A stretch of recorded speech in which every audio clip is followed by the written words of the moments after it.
The coffee shop was quiet that morning. Too quiet.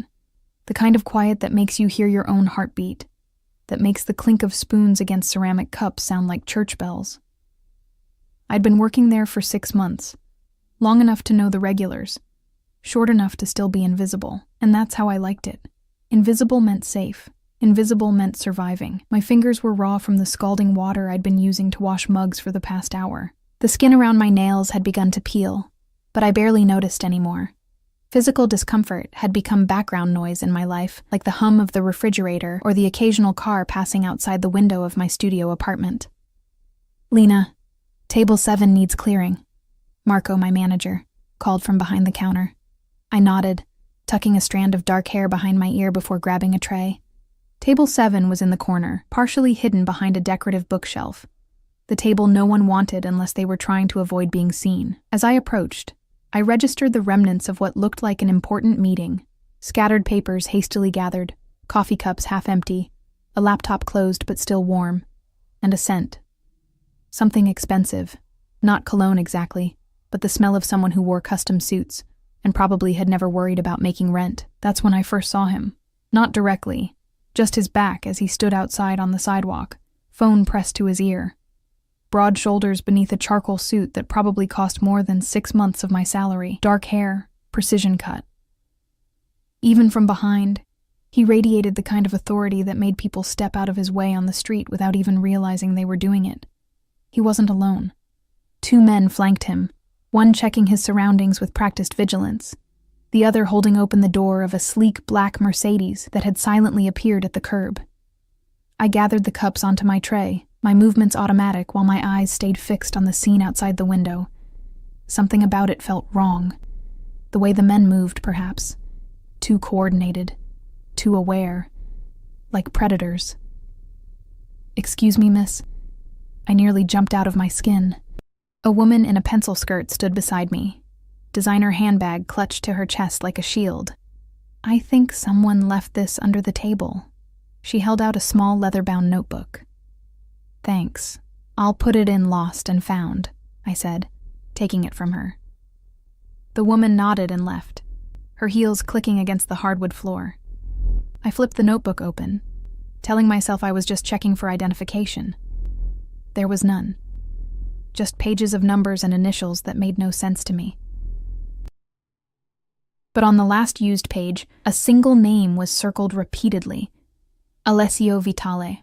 I didn't recognize it, but something about the frantic circles around it made my pulse quicken. I slipped the notebook into my apron pocket without thinking, a moment of foolishness that would alter the course of my entire life. When I looked back out the window, the man in the suit had turned. His profile was sharp, strong jaw, straight nose, lips pressed into a hard line as he continued his phone conversation. I couldn't hear what he was saying, but his expression was thunderous. Then, as if sensing my gaze, he turned fully toward the coffee shop. Our eyes met through the glass, and everything seemed to stop. His were dark, almost black, and they locked onto mine with an intensity that stole my breath. It lasted only a second before his associate leaned in to whisper something in his ear, breaking the connection. The man nodded sharply and moved toward the waiting car. I watched, tray still in hand, as he reached for the door handle. That's when I noticed it, a red dot dancing across his back. I didn't think. I didn't plan. My body moved before my mind could process what was happening. The tray clattered to the floor. I pushed through the door and ran onto the sidewalk. "Look out!" I screamed. But my voice was lost in the noise of the street. Time slowed. I crossed the distance between us in what felt like minutes rather than seconds. I saw his security team turn, confusion morphing into alarm. I saw the man himself begin to pivot, his expression changing from irritation to something unreadable. My hands connected with the expensive fabric of his suit, and I pushed with all my strength. He was solid, immovable as stone. But the surprise of my attack caught him off guard. We both went down. My body sprawled awkwardly over his on the cold concrete. And then the world exploded. Heat and sound washed over us in a violent wave. The force of it pressed me harder against the stranger beneath me. Glass rained down, tinkling like deadly wind chimes.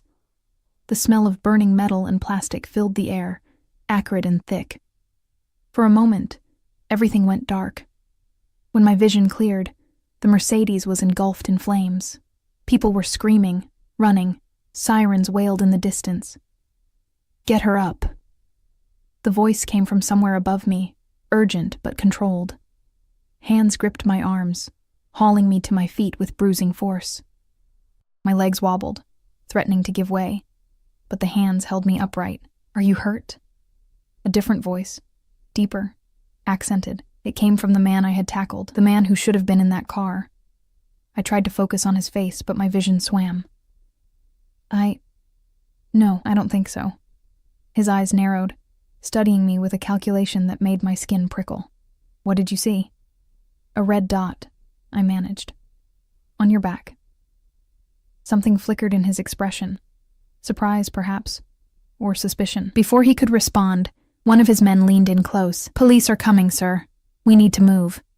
The man, Alessio Vitale, I was now certain, nodded once. "Bring her," he commanded, and then turned away, already moving toward a second vehicle that had appeared as if by magic.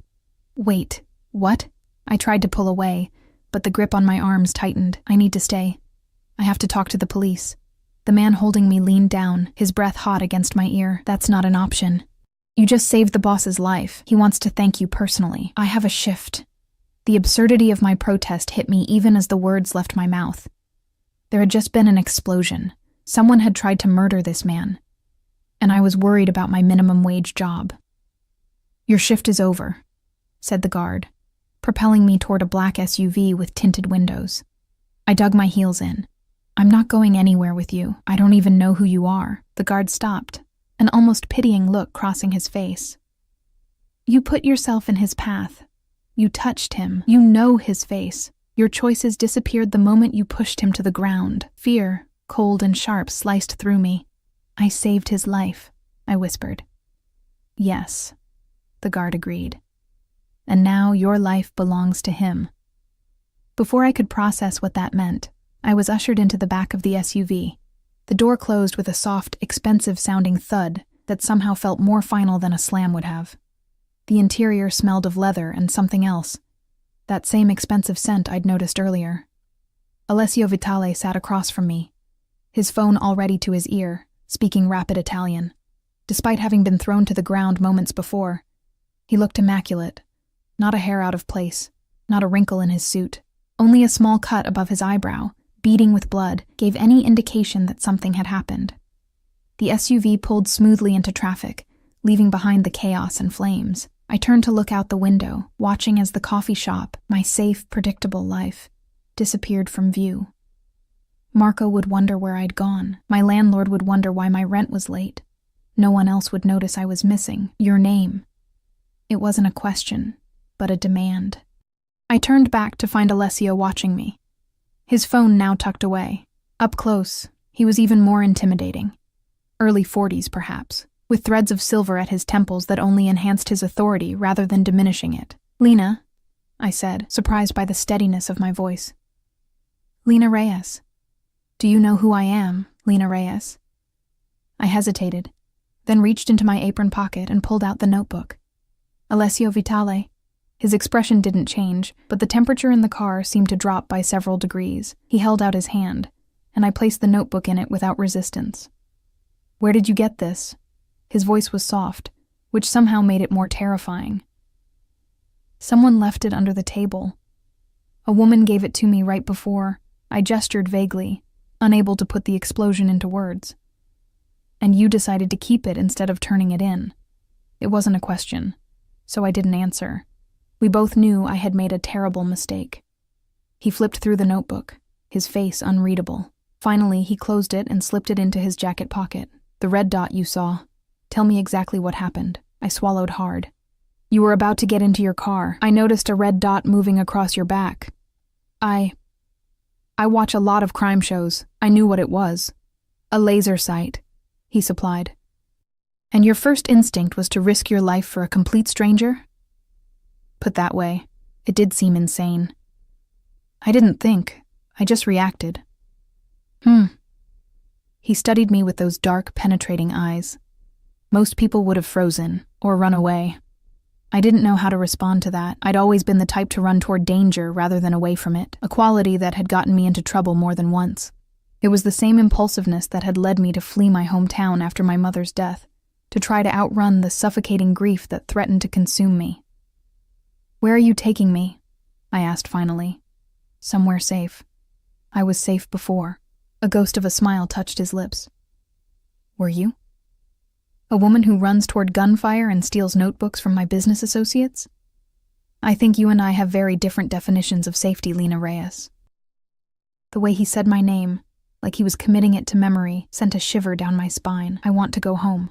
"That's not possible right now. You can't just kidnap me." His eyebrow arched. "Is that what this is? I recall you pushing me to the ground and then being escorted into my car for your own protection after saving my life. The police might view the situation differently than you do." The implication was clear, his word against mine, and his word carried weight that mine never would. "What do you want from me?" I asked, hating the tremor that had crept into my voice. "For now, information." He leaned forward slightly. "Who knew you would be working today? Who have you spoken to about your job? Who would know your routine?" "No one," I said, confused. "I don't really have friends here. I just moved to the city 8 months ago." "Family?" "None left." The words came out flatter than I intended. Something shifted in his gaze, not softening exactly, but a recognition of something familiar. "So you're alone in the world." It wasn't a question, but I nodded anyway. "Then your disappearance won't cause problems." My heart slammed against my ribs. "My disappearance? You said you were taking me somewhere safe." "And I am." He sat back, straightening the cuffs of his shirt with precise movements. "But until I know who targeted me and whether they saw you interfere, you're a liability. And I don't leave liabilities wandering freely around my city." "Your city," I repeated, a hysterical laugh threatening to bubble up. "Of course. You're not just some businessman, are you?" His expression remained impassive, but there was something almost like amusement in his eyes. "What do you think I am, Lena?" I thought of the security detail, the multiple cars, the way he commanded rather than asked, the casual reference to me as a liability, the notebook full of numbers that meant nothing to me, but clearly meant something to him. "I think," I said carefully, "that I should have let you get into that car." This time he did smile, a cold, dangerous curve of his lips that never reached his eyes. "No, you don't, because despite your recklessness, you strike me as a survivor, and survivors have excellent instincts." The SUV slowed, turning into an underground parking garage. I watched as we descended floor by floor, deeper beneath the city. "We've arrived," Alessio announced as the vehicle came to a stop. "Where exactly is here?" "One of my properties. You'll stay until I determine it's safe for you to leave." "And how long will that be?" He opened his door, pausing to look back at me with those unfathomable eyes. "That depends entirely on you, Lena Reyes, and on whether the person who tried to kill me today decides to try again." As the door opened, I caught a glimpse of more men in suits, waiting like sentinels in the dimly lit garage. The reality of my situation crashed down on me with crushing force.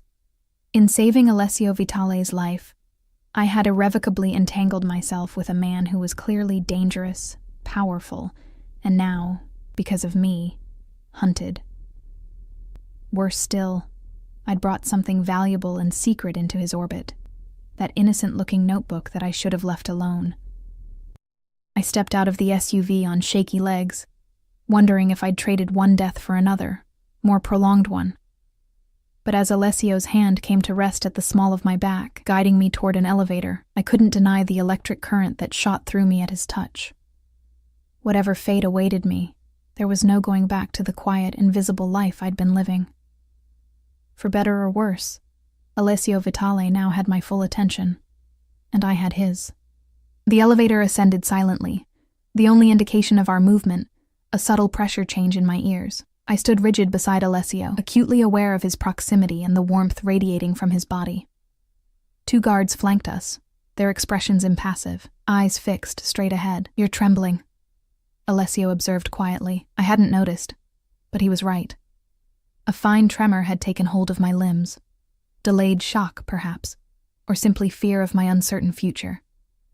Almost being blown up will do that to you, I replied, trying to inject some defiance into my voice. The corner of his mouth twitched, almost a smile, but not quite. Most people would be more than trembling after what you experienced. They'd be falling apart. I didn't tell him that falling apart was a luxury I hadn't been able to afford for a long time. Instead, I stared at the elevator doors, counting the seconds until they opened. When they finally did, I stepped into a world that seemed impossibly removed from the coffee shop where I'd started my morning. The penthouse spread before us was all gleaming marble, floor-to-ceiling windows, and sleek modern furniture. The city sprawled below, buildings reflecting the midday sun like scattered jewels. Impressive, I murmured, unable to help myself. It serves its purpose, Alessio replied dismissively, as though the multi-million-dollar apartment was merely functional rather than extravagant. He moved through the space with practiced ease, removing his jacket and draping it carefully over a chair. The action revealed a shoulder holster containing a matte black handgun, a stark reminder of who exactly I was dealing with. Antonio. He addressed one of the guards. Find Ms. Reyes something suitable to wear. And have Elena bring up the first aid kit. The guard nodded and disappeared down a hallway. First aid? I echoed, confused until Alessio gestured toward my hands. I looked down to find my palms scraped raw from the fall to the concrete, bits of gravel still embedded in the skin. In the chaos, I hadn't even noticed. Sit, he commanded, pointing to one of the pristine white sofas. I hesitated, suddenly conscious of my coffee-stained uniform and the blood on my hands. I'll ruin your furniture. This time the smile reached his eyes, a flash of genuine amusement. I assure you I can afford another sofa if necessary. Reluctantly, I perched on the edge of the cushion. Alessio disappeared momentarily, returning with a crystal tumbler half filled with amber liquid. Drink this, he said, pressing it into my hand. It will help with the shock. The whiskey burned a trail down my throat, warming me from the inside out.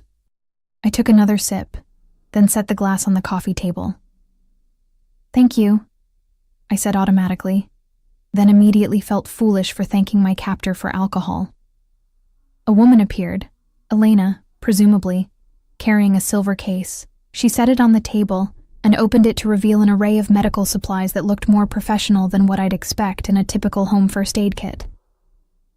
I'll take care of it, Alessio said, dismissing her with a nod.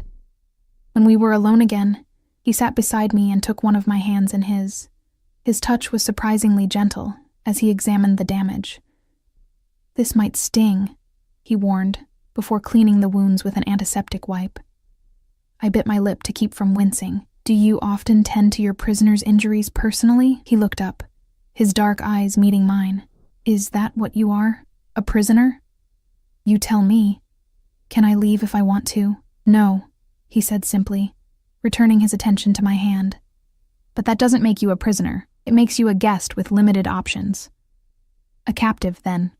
A protected witness, he countered smoothly. Someone who saw something they shouldn't have and now needs to be kept safe. Safe from whom? The person who tried to kill you? Or you yourself?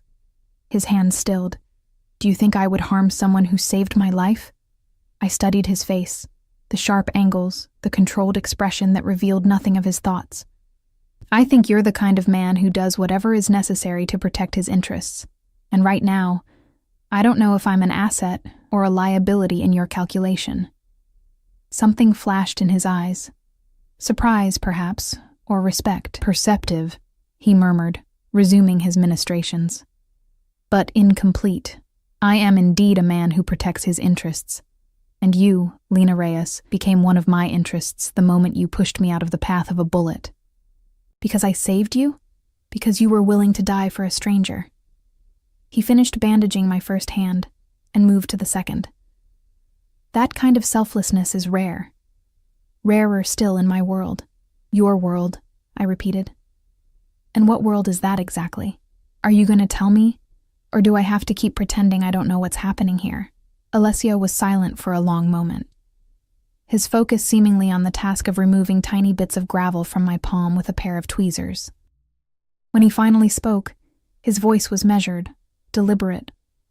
My family has controlled certain aspects of this city's economy for 3 generations. We provide services, ensure stability, and protect those under our care. You're a crime family, I said bluntly. A mafia boss. His lips curved into that not-quite smile again.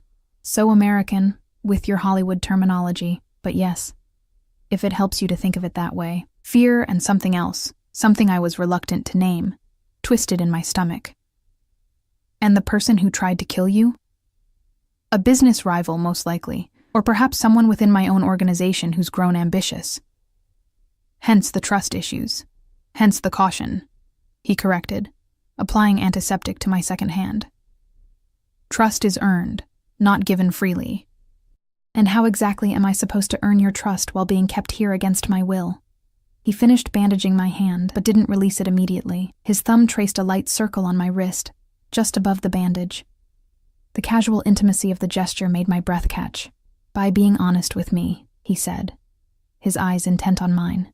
By understanding that your survival is now inextricably linked with mine.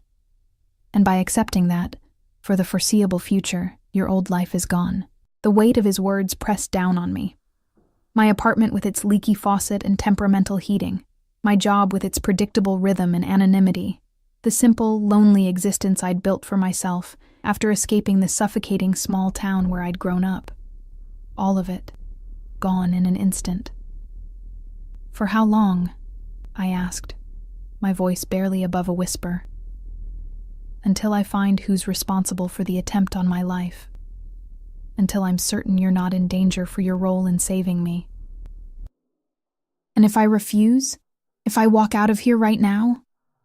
His expression hardened. Then I cannot guarantee your safety. Whoever targeted me saw what you did. They know your face. They know you interfered. Do you think they'll simply let that go? Before I could respond, Antonio returned with a stack of clothing. He placed it on a nearby chair and departed without a word. Alessio finally released my hand and stood. You should change. Those clothes are... His gaze swept over my coffee-stained uniform with a hint of distaste. Not up to your standards, I finished for him, a flash of irritation cutting through my fear. Sorry if almost dying made me a bit messy. To my surprise, he laughed, a genuine sound that transformed his severe features. You have spirit, Lena Reyes. I admire that. But I was going to say those clothes are evidence of what happened. They need to be disposed of properly. He gestured toward a hallway. The bathroom is the second door on the right. Change, and then we'll discuss what happens next. I gathered the clothes and headed in the direction he indicated, feeling his eyes on me until I was out of sight. The bathroom was as opulent as the rest of the penthouse, marble and glass and gold fixtures. I caught sight of myself in the mirror and barely recognized the woman staring back. My dark hair had escaped its neat ponytail, tangling around my face in wild waves. There was a smudge of soot on my cheek and a small cut above my eyebrow that I hadn't noticed before. My uniform was torn at the shoulder and stained with what I now realized was both coffee and blood. I looked like a survivor, battered but unbroken. The thought was strangely empowering. I stripped off the ruined clothes and stepped into the shower, letting the hot water wash away the physical remnants of the morning's chaos. My mind, however, remained in turmoil. What had I stumbled into? And more importantly, how would I find my way out? The clothing Antonio had provided fit surprisingly well. Dark jeans, a soft gray sweater, and even undergarments still in their packaging. I tried not to think about how they had determined my size so accurately. When I emerged from the bathroom, Alessio was standing by the windows, phone in hand. He ended his call when he saw me. Better? He asked, his gaze traveling over me in a way that was both assessing and appreciative. I nodded, suddenly self-conscious. Thank you for the clothes. You look more yourself, he observed. You don't know what myself looks like, I countered. You don't know me at all. I know more than you might think. He moved to a sleek desk in the corner and picked up a tablet. Carolina Lena Reyes, 28 years old, originally from Ashford, Connecticut. Only child of Maria Reyes, deceased 3 years ago from cancer. No other family. Bachelor's degree in literature from State. Worked a series of temporary jobs before settling in this city 8 months ago. No criminal record, no social media presence, minimal digital footprint overall. My mouth went dry. You had me investigated? In the time it took me to shower, I make it a point to know who is in my home. He set the tablet down. You're something of a ghost, Lena. A woman deliberately trying not to be found. Maybe I just value my privacy. Or maybe you're running from something. Or someone. The accuracy of his assessment unnerved me. I had been running. From memories. From the suffocating sympathy of a small town where everyone knew my business. From the emptiness of a life without my mother in it. Not everyone who values solitude is hiding, I said, trying to sound more confident than I felt. Alessio studied me for a long moment, as if trying to decrypt a complex code. Perhaps. But you strike me as someone with shadows in her past. I recognized the type. I didn't respond. What could I say? That he was right? That I'd spent the past 3 years trying to outrun grief that followed me like a faithful shadow? That I'd changed cities 4 times, changed jobs 6 times, all in an effort to find somewhere. Something that didn't remind me of what I'd lost? Are you hungry? He asked suddenly, changing tactics. The question was so normal, so mundane, that it caught me off guard. I realized with surprise that despite everything, I was ravenous. Yes, actually. He nodded and pressed a button on his phone. Have lunch prepared for 2, he instructed someone on the other end. As he returned the phone to his pocket, a thought occurred to me. The notebook, I said, the one I found. What was in it? His expression closed off immediately. Nothing that concerns you. It concerns me if it's the reason someone tried to kill you, if it's the reason I'm now trapped here. You're here because you chose to intervene in matters you don't understand. Then help me understand them. Alessio regarded me with measured consideration, as if weighing the risks of sharing information against the potential benefits of my cooperation. The notebook contains financial records, he finally said. Accounts, investments, transfers, information that could be problematic in the wrong hands, like the police. A cold smile, among others. And someone wanted it badly enough to try to kill you for it? The notebook is merely a symptom of a larger problem. He moved to the bar and poured himself a drink. Someone in my organization has been skimming profits, laundering money through unauthorized channels. The notebook provides proof and names. The casual way he discussed criminal activity made my head spin. This was a world completely foreign to me, operating by its own set of rules and consequences. So it was an inside job, I said, putting the pieces together. Someone close to you. He inclined his head slightly. It appears so. And now that person knows I saved you. They know I exist. Yes. No sugarcoating, no false reassurances. Just the stark truth. Before I could process the implications, the elevator chimed. Alessio's hand moved instinctively toward his gun, relaxing only when one of his men stepped out, followed by a woman carrying a tray of food. They set up lunch on a glass dining table with a view of the city skyline.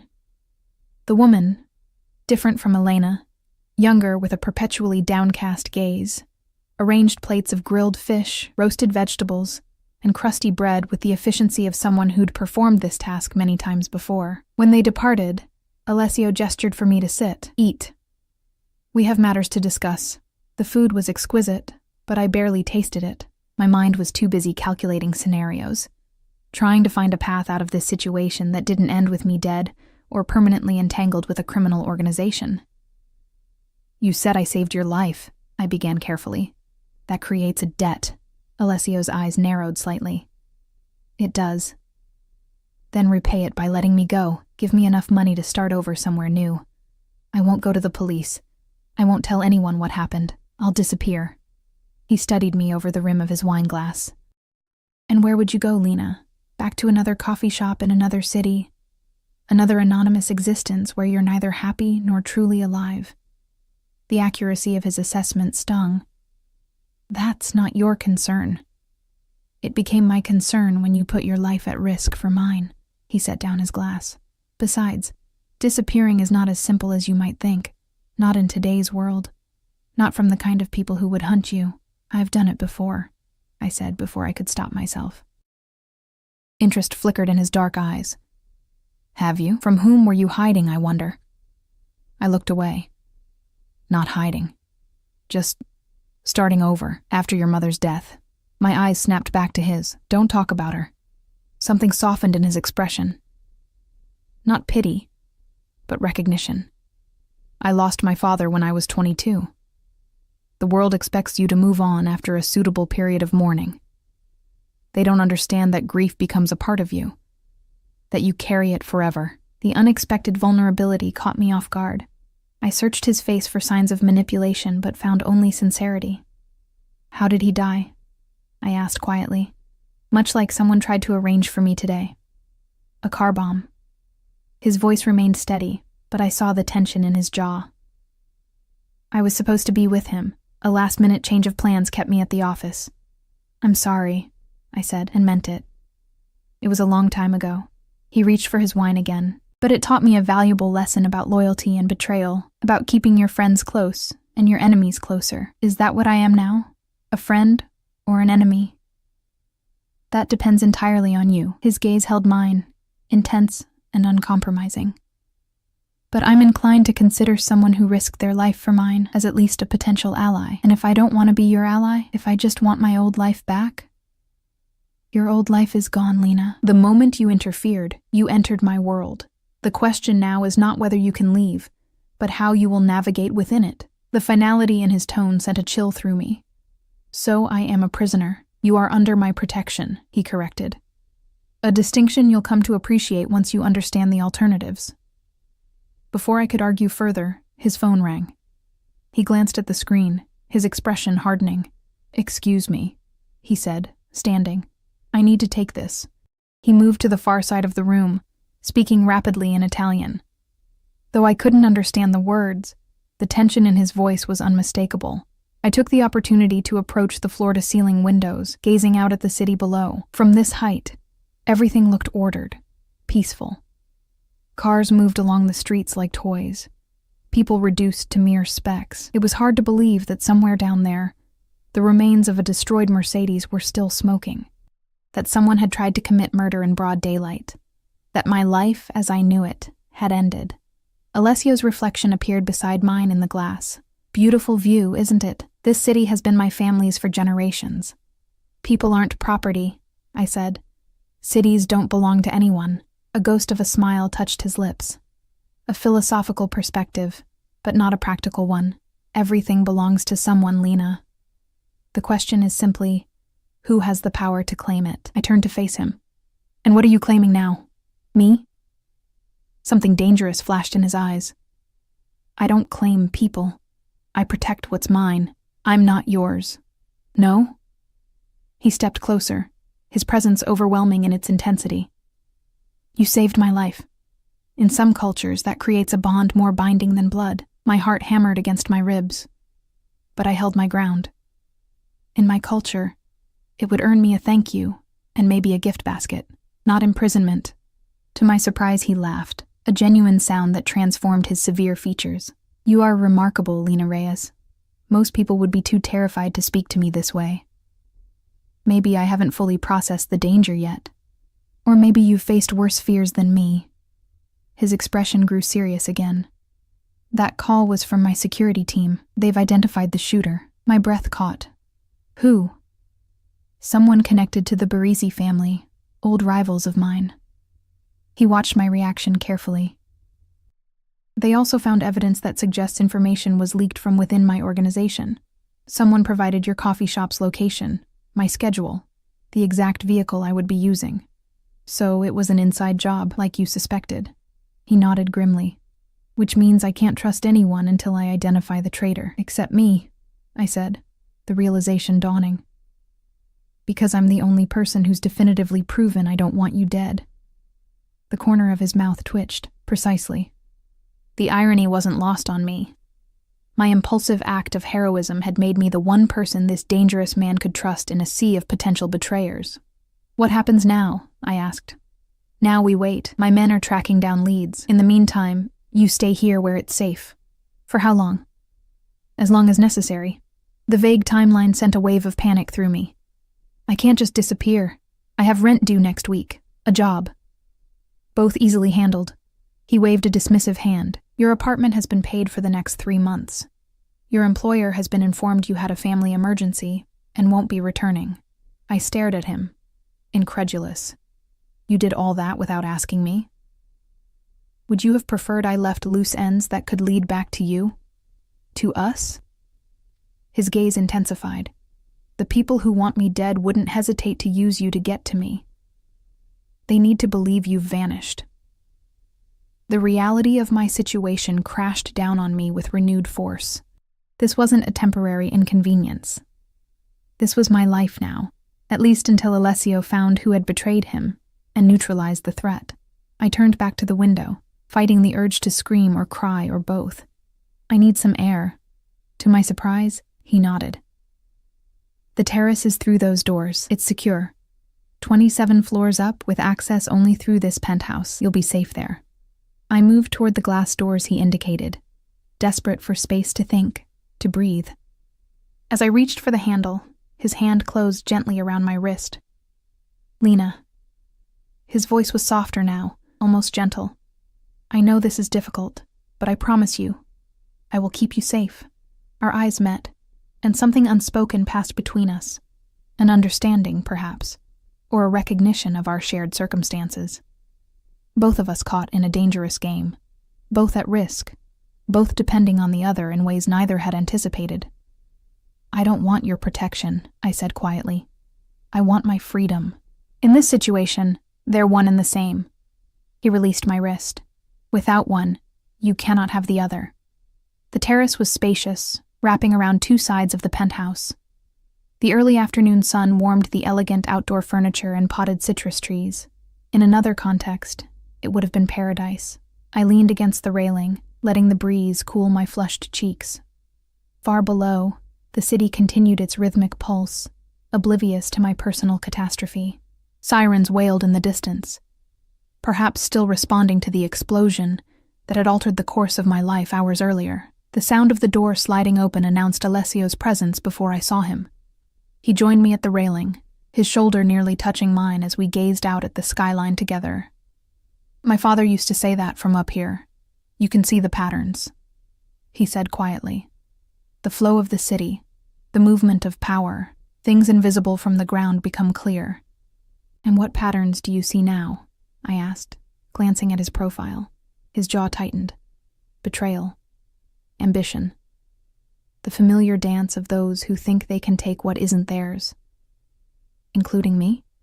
He turned to face me fully then, his expression unreadable. You are something else entirely, Lena. An anomaly, a variable I didn't account for. Is that good or bad? I haven't decided yet. His honesty was strangely refreshing. But I'm inclined to believe that someone who would risk their life for a stranger isn't my enemy. Not your enemy, I conceded. But not your possession either. Something flashed in his eyes, approval, perhaps, or respect. Fair enough. Then let's establish some parameters for our arrangement. You stay here, under my protection, until the immediate threat is neutralized. In return, I'll ensure your safety and comfort, and when this is over, provide you with the resources to rebuild your life wherever you choose. It wasn't freedom, not really, but it was better than being treated as a prisoner or a pawn. And if the immediate threat takes months to neutralize, years, then we'll reassess. He leaned closer, his voice dropping to a near whisper. But I assure you, Lena, I don't intend to let this situation drag on. The people who betrayed me, who endangered you, will be dealt with swiftly. The cold certainty in his voice sent a shiver down my spine, a reminder of exactly who I was dealing with. Not just a powerful businessman, but a man accustomed to dispensing his own brand of justice.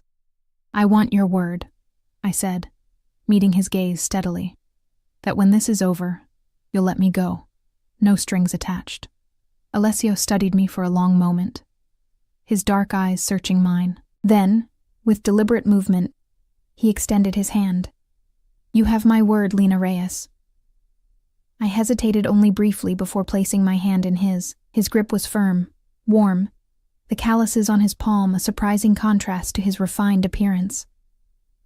Then I guess we have a deal, I said, trying to ignore the electric current that seemed to flow between us at the contact. His thumb traced a small circle on the back of my hand before he released it. Indeed we do. As I turned back to the view, I couldn't shake the feeling that I'd just made a bargain with forces I didn't fully understand. But what choice did I have? My old life was gone, shattered like the windows of Alessio's Mercedes. All I could do now was navigate this new reality, and hope I emerged from it intact. The rest of the day passed in a strange limbo. Alessio disappeared into his office for hours, engaged in hushed phone calls and video conferences. Occasionally, men in suits arrived in the elevator, conferred with him briefly, and departed just as quickly. I was left largely to my own devices, exploring the penthouse with its tasteful art and expensive furnishings. There was a library with floor-to-ceiling bookshelves filled with leather-bound volumes in multiple languages, a media room with a screen that took up an entire wall, a gym with state-of-the-art equipment overlooking the city. It was a beautiful prison, but a prison nonetheless. By evening, I had read half a novel from the library, taken another shower, and changed into more comfortable clothes that had mysteriously appeared in my room, a spacious guest suite with its own bathroom and a view of the sunset. I was standing on the terrace, watching the sky bleed from orange to purple, when Alessio joined me again. "Are you hungry?" he asked, his voice startling me from my thoughts. I turned to find him changed from his formal suit into dark slacks and a gray cashmere sweater that softened his appearance somewhat. It was disarming to see him look almost normal, almost approachable. "I could eat," I admitted. "Good, dinner will be served shortly." He moved to stand beside me at the railing. "How are you finding your accommodations?" The formality of the question almost made me laugh. "The thread count is definitely higher than at my apartment." A ghost of a smile. "I'll take that as approval." "It's a beautiful place," I conceded. "Just not where I'd choose to be. Few of us end up where we'd choose," he replied, his gaze on the darkening horizon. "Life has a way of redirecting our paths when we least expect it." There was something almost philosophical in his tone that caught my attention. "Is that how you ended up doing what you do? Redirection?" He glanced at me, one eyebrow raised. "You mean, did I dream of becoming a Mafia boss as a child?" "I studied economics at university, had ambitions of legitimate business. What changed? My father's murder." He said it matter-of-factly, but I could sense the old pain beneath the words. Someone had to take his place, maintain order, protect what he'd built. And that someone had to be you. I was the eldest son. It was my responsibility. His jaw tightened, and I was determined to find those responsible for his death. "Did you?" I asked quietly. A cold smile. "Eventually." The simple word contained volumes, a story of revenge, of violence, of justice served outside the bounds of law. I suppressed a shiver. "And now someone's trying to do the same to you," I observed. "The cycle continues." He turned to face me fully, but I intend to break it this time. Before I could respond, the glass door slid open, and Elena appeared. "Dinner is served, sir." The dining table had been set elegantly, fine china, crystal glasses, silver candlesticks casting a warm glow. The meal itself was simple, but perfectly prepared. Pasta with seafood, fresh bread, a salad of bitter greens. A bottle of white wine stood open, breathing. Alessio pulled out my chair for me, an oddly gentlemanly gesture from a man who admitted to ordering executions. "Your staff lives here?" I asked, as he seated himself across from me. "Elena and Antonio have an apartment 1 floor down. Others come and go as needed." He poured wine for both of us. "They've been with me for many years, loyal." "You hope?"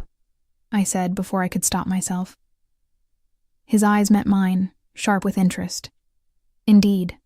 Trust must be continually earned and verified in my position. That sounds exhausting. It's necessary." He took a sip of his wine, though I admit there's a certain relief in having one person I don't need to question. It took me a moment to realize he meant me. "Because I saved your life. Because you had no reason to save my life except basic human decency." He studied me over the rim of his glass. A rare commodity in my experience. We ate in silence for a few minutes. The food was delicious. but I found it hard to enjoy with the weight of uncertainty pressing down on me. "Have you made any progress?" I finally asked. "Finding who betrayed you?" Alessio's expression darkened slightly. "We've narrowed the possibilities. The information in that notebook was known to only 5 people besides myself. 3 have alibis for when it disappeared. That leaves 2. And the shooter? The Barisi family you mentioned? Hired help. A professional." His hand tightened around his fork. "The real question is who hired him, and how they knew my schedule." "Someone close to you," I concluded. "Someone who knew you'd be at the coffee shop." He nodded grimly. "Someone who knows my habits, my movements, someone I trusted." The betrayal in his voice was palpable, and despite everything, I felt a surge of empathy. To have your trust violated so completely, to know that someone close to you wanted you dead. It was a terrible kind of loneliness. "What will you do when you find them?" I asked, though I suspected I already knew the answer. His eyes met mine, cold and certain. "What is necessary?" I swallowed hard. "You'll kill them. I'll ensure they can never threaten me or mine again." He set down his cutlery with deliberate precision. "Does that disturb you? Shouldn't it? You're talking about murder. I'm talking about justice, about survival." He leaned forward slightly. "In your world, Lena, there are police and courts and laws to protect you. In mine, I am the law. My family's survival depends on swift, decisive action against those who would destroy us. That doesn't make it right. Perhaps not by conventional morality. But tell me," his voice softened, became almost intimate, "if you had the person who tried to kill me, who put you in danger, sitting here now, would you truly want them to walk away unpunished?"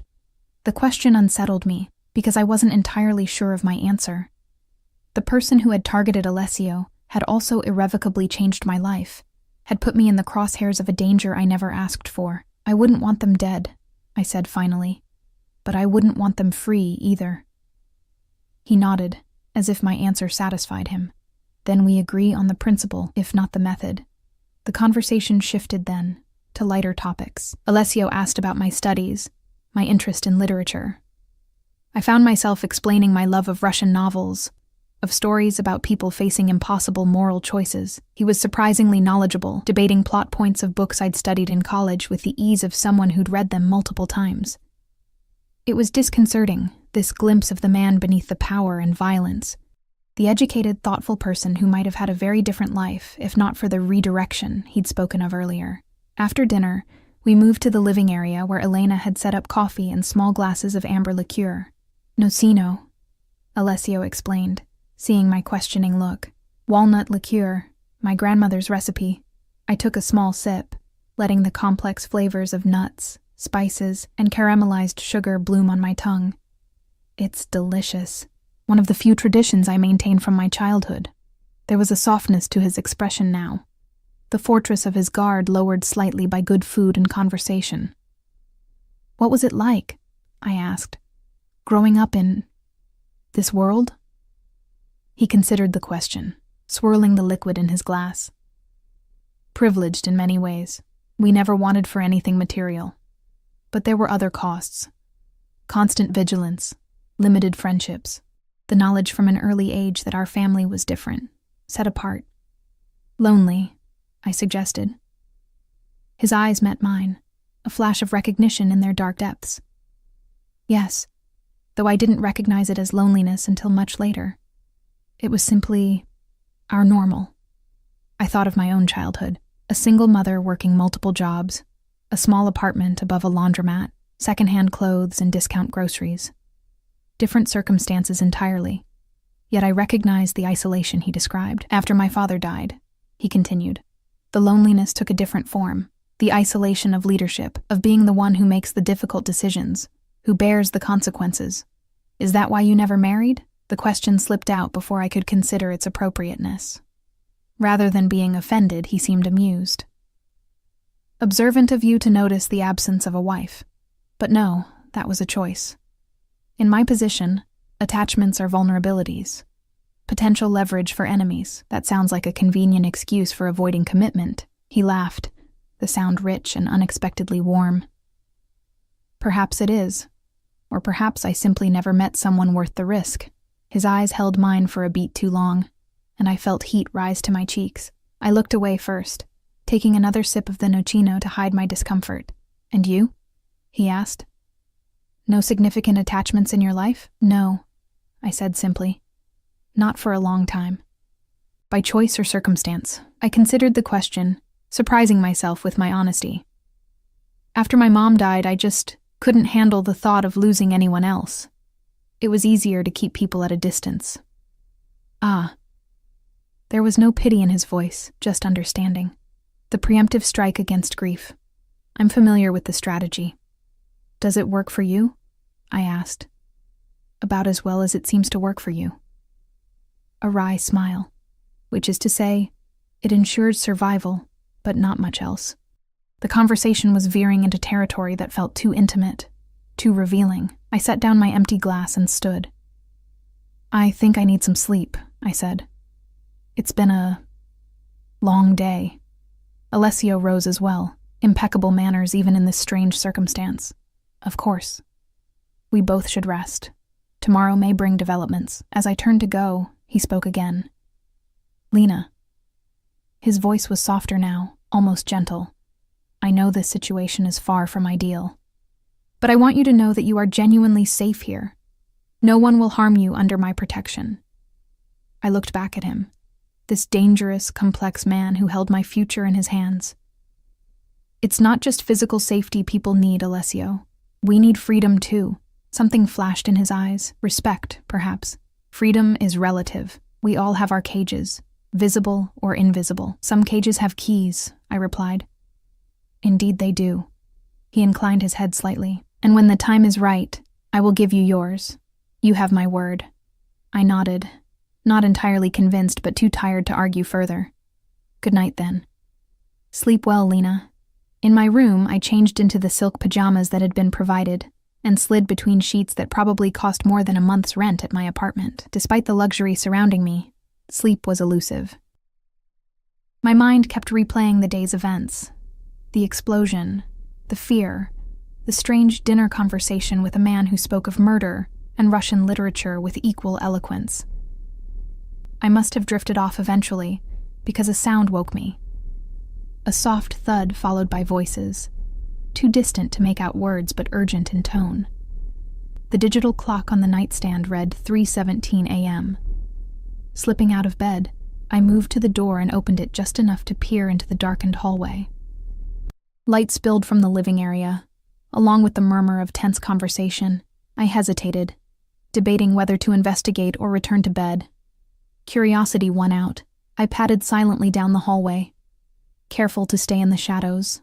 In the living room, Alessio stood with two of his men, examining something spread across the coffee table. His back was to me, but I could see the tension in his shoulders, the rigid set of his spine. "Confirmed it was him," one of the men was saying. "We found the evidence in his home safe, exactly where the information said it would be." "And he's secure?"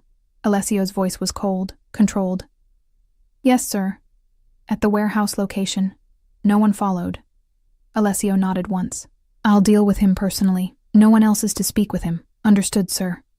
"And the Barisi connection?" "Confirmed as well. Phone records show 5 calls in the past week." Alessio was silent for a moment, his hand clenching and unclenching at his side. When he spoke again, his voice was deadly quiet. "I want to know everything, every detail, every motivation. And then I want this finished, cleanly and permanently. No loose ends." The men nodded in unison. "Sir," the taller one ventured, "what about the woman? She's a complication." My breath caught in my throat. "Ms. Reyes is under my personal protection," Alessio replied, his tone brooking no argument. "She is not to be discussed with anyone outside this room.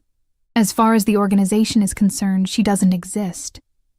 But sir, if Barisi knows about her, then I will deal with Barisi next." Alessio turned slightly, his profile harsh in the low light. "The woman saved my life. She is now my responsibility. Anyone who questions that answers to me personally. Is that clear?" Both men murmured their agreement. "Good, now go. I'll join you at the warehouse within the hour." As the men moved toward the elevator, I retreated quickly down the hallway, my heart pounding. I slipped back into my room just as I heard the elevator doors open and close. I sat on the edge of the bed, processing what I'd overheard. They had found the traitor, and Alessio was going to deal with him personally. I had no illusions about what that meant. Should I be relieved that this nightmare might soon be over, or horrified that I was entangled with a man capable of such cold-blooded justice? Before I could decide, a soft knock sounded at my door. I froze, uncertain whether to acknowledge the knock or pretend to be asleep. After a moment's hesitation, I rose and moved to the door, opening it to find Alessio standing in the dimly lit hallway. He had changed back into a suit, his expression grave. "You were listening," he said. Not a question, but a statement of fact. I saw no point in denying it. "Yes." He nodded once, unsurprised. "May I come in?" I stepped aside, allowing him to enter the room. He remained standing, his posture tense but controlled. "You found the person who betrayed you," I said. "Yes." His voice was flat. "Marco Vannucci, my financial advisor for the past 8 years, a man I trusted with my family's legacy." The name meant nothing to me, but the betrayal behind it clearly cut deep. "And you're going to kill him." Alessio met my gaze directly. "I'm going to question him first, learn the full extent of his betrayal, who else might be involved. And then, yes, he will face consequences for his actions." "Consequences," I repeated, the euphemism hanging between us. "You mean execution. I mean justice," he corrected. "The man arranged to have me killed. He endangered countless innocent lives, including yours. In any system of law, such actions would merit the most severe punishment." "But you're not any system of law," I countered. "You're one man deciding another man's fate." Something hardened in his expression. "That's the world I live in, Lena. The world you glimpsed when you pushed me out of the path of a bullet." We stood in silence for a moment, the gulf between our moral universes seemingly unbridgeable. And yet, despite everything, I found I could understand his position, even if I couldn't fully accept it. "Will it end there?" I asked quietly. "With this Marco person?" "No. The Baresi family provided resources, protection. They too must understand the consequences of moving against me." His jaw tightened. "But after that, yes, this particular threat should be neutralized. And then I can go." His eyes softened slightly. "That was our agreement. Once the danger has passed, you'll be free to leave, with resources to rebuild your life wherever you choose." I searched his face, looking for deception and finding none. "You're really going to let me walk away?" "I gave you my word." A pause. Though I admit, the prospect is less appealing than I initially thought it would be. The implication in his words, the hint of reluctance in his voice, sent an unexpected flutter through my chest. I pushed the feeling aside. "When will you be back?" I asked, changing the subject. "By morning, most likely. Antonio and Elena will remain in the building. You'll be safe here." I nodded, wrapping my arms around myself. "I guess I'll see you tomorrow, then." Alessio hesitated, seeming on the verge of saying something more. Instead, he reached out slowly, as if giving me time to pull away, and brushed a strand of hair from my face. "Try to rest," he said softly. "This will all be over soon." After he left, I returned to bed but found sleep impossible. I lay awake watching the minutes tick by on the digital clock, thinking about life and death and the moral gray areas that existed between them, about justice and vengeance and where one became the other, and about Alessio Vitale, a man who inhabited a world so different from my own, and yet who, in some strange way, seemed to understand me better than anyone had in years. I must have fallen asleep eventually, because I woke to sunlight streaming through the windows. The clock read 9:43 a.m. I showered and dressed in more of the clothes that had been provided for me, jeans and a simple blouse that somehow fit perfectly. When I emerged from my room, the penthouse was quiet. In the kitchen, I found a note propped against a coffee pot, still keeping its contents warm. "Matters took longer than anticipated. Help yourself to breakfast. Will return by noon. AV." I poured myself coffee and found pastries in a covered dish on the counter. As I ate, I wandered to the windows, gazing out at the city bathed in morning light. Somewhere out there, a man had probably spent his last night alive. Somewhere out there, Alessio had dispensed his version of justice. And soon, I would be free to return to that world below, albeit with a very different perspective than I'd had before. I was still standing at the window when the elevator chimed. I turned, expecting to see Alessio, but instead 3 men I didn't recognize stepped into the penthouse. They wore suits similar to Alessio's security team, but something about their movements set off alarm bells in my mind. "Ms. Reyes?" the lead man asked, his accent thick. I took a step back. "Who are you? Where's Alessio?" "Mr. Vitale sent us to move you to a more secure location." He reached inside his jacket. Instinct took over.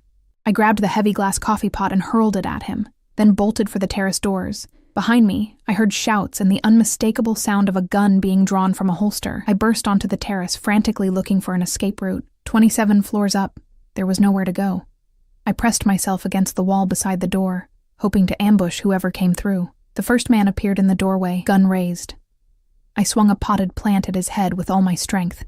It connected with a satisfying crack, and he staggered. I shoved past him, back into the penthouse, only to find the other 2 men waiting. "Don't make this difficult," one said, training his weapon on me. "Alessio will kill you for this," I warned, backing away. The man smiled coldly. "Vitale won't be killing anyone, not after what happened at the warehouse." Fear clutched at my heart. "What do you mean? What happened?" "Let's just say the hunter became the hunted." He gestured with his gun. "Now come with us quietly, or this gets messy." My mind raced. If something had happened to Alessio, these men could be from the Barisi family, which meant my chances of surviving once I left this penthouse were virtually 0. "Okay," I said, raising my hands in surrender. "Just don't hurt me, please." The men relaxed slightly, one lowering his gun. That was their mistake. I grabbed a heavy crystal decanter from the bar beside me and hurled it at the light fixtures above them. Glass shattered, raining down. In the momentary distraction, I darted for Alessio's office, slamming and locking the door behind me. My hands shook as I searched desperately for a weapon, a phone, anything. The desk drawers were locked. I tried the computer, but it required a password. Outside, the men were shouting, one of them beginning to ram against the door. It wouldn't hold for long. My gaze fell on a framed photograph. Alessio standing beside an older woman, both dressed in black. His mother, perhaps. I grabbed it and smashed it against the desk, using a shard of glass to pry open the bottom drawer. Inside was a handgun. I had never fired a gun in my life, but I'd watched enough crime shows to understand the basics. I checked that it was loaded, flipped off the safety, and aimed it at the door just as it splintered open. "Stop right there," I shouted, trying to keep my hands steady. "I know how to use this." The men froze, eyeing the weapon. The lead intruder held up his hands placatingly. "Easy now. This is a misunderstanding." "Is it? Because it sounds like you've done something to Alessio, and now you're here to clean up loose ends, meaning me." A tense smile. "Ms. Reyes, you're jumping to conclusions. Mr. Vitale is fine. We're simply following orders to move you to—" The sound of the elevator interrupted him. All of us turned toward the living room as footsteps approached. Multiple sets, moving quickly. "Lena!" Alessio's voice, urgent and concerned. Relief flooded through me, followed immediately by confusion. If Alessio was here, who were these men? The answer came in the form of gunfire. The lead intruder whirled, drawing his weapon as Alessio and 2 of his security team entered the office doorway. What followed was chaos. I dropped to the floor as bullets flew overhead. Glass shattered, wood splintered. Someone shouted in Italian. A body fell heavily beside me. One of the intruders, blood blooming across his chest. And then, silence. "Lena?" Alessio's voice again, closer now. "Are you hurt?" I looked up to find him kneeling beside me, his own gun still in hand, his expression a mixture of concern and tightly controlled rage. Behind him, his men were checking the bodies of the intruders. "I'm okay," I managed, my voice shaking. "I thought... They said you were... dead?" He helped me to my feet, his hand steady around mine, a premature assumption on the Barisi's part. What happened at the warehouse? His jaw tightened. An ambush. Marco wasn't working alone. His cousin is married to Barisi's daughter. They tried to eliminate both of us in one move. His eyes darkened. They failed. I didn't ask for details. The grim satisfaction in his voice told me everything I needed to know about the fate of Marco Vannucci and whoever had been waiting at the warehouse. And these men? I gestured to the bodies being dragged from the office by Alessio's security. Baresi's. A desperate final play. He holstered his gun and touched my face gently. I'm sorry you were put in danger. I shouldn't have left you. The tenderness in his touch was at odds with the violence he had just enacted, the lives he had taken. Yet in that moment, the contradiction didn't disturb me as much as it should have. I found your gun, I said, somewhat inanely. A smile touched his lips. I saw. You were holding it correctly. Impressive for someone who's never fired one. I watch a lot of TV, he laughed. A genuine sound that seemed to release some of the tension from both of us. Then his expression grew serious again. It's over now, truly. The Baresi threat has been neutralized. Marco and his conspirators are gone. You're safe. The implications of his words sank in. So I can leave. Something flickered in his eyes. Regret, perhaps, or resignation. That was our agreement. Once the danger passed, you would be free to go, with resources to start over. I should have felt relieved. This was what I had wanted from the beginning. My freedom, my life back. Yet, as I stood there in Alessio's office, the adrenaline of the attack still coursing through my veins, I realized that the prospect of leaving felt hollow. The woman who had pushed a stranger to the ground seconds before a car exploded no longer existed. That impulsive, lonely coffee shop worker had been replaced by someone else. Someone who had glimpsed a different world, who had faced death and survived, who had connected with a man as complex and contradictory as Alessio Vitale. And if I don't want to leave, the words surprised me as much as they seemed to surprise him. His eyes widened slightly. Lena, you don't know what you're saying. My world is dangerous, violent.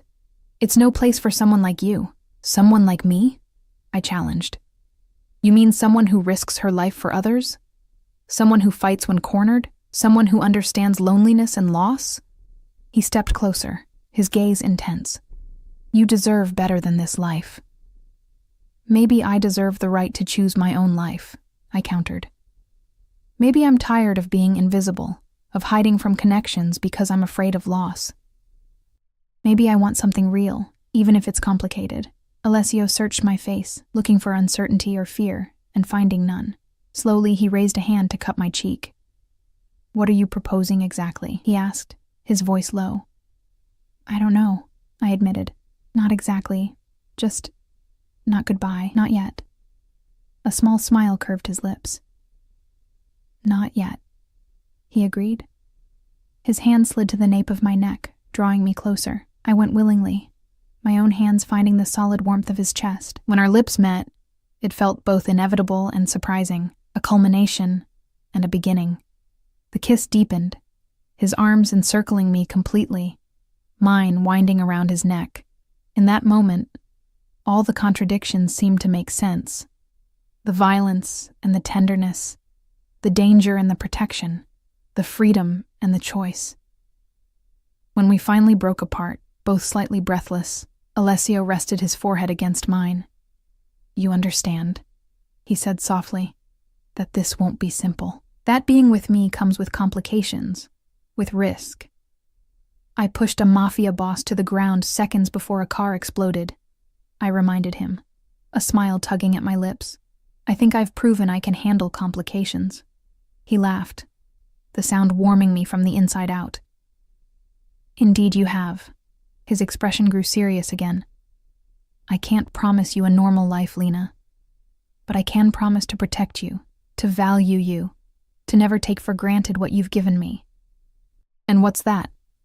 A second chance, he said simply.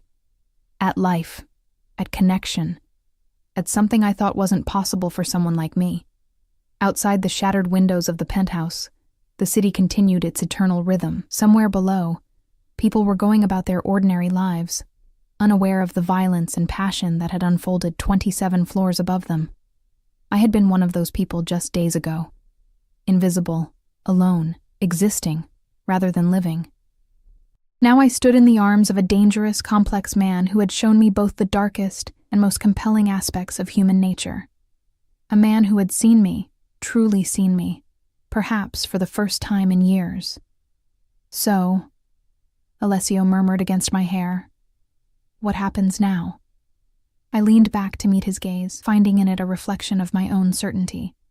Now we write our own story. His smile, warm and genuine and just for me, was answer enough.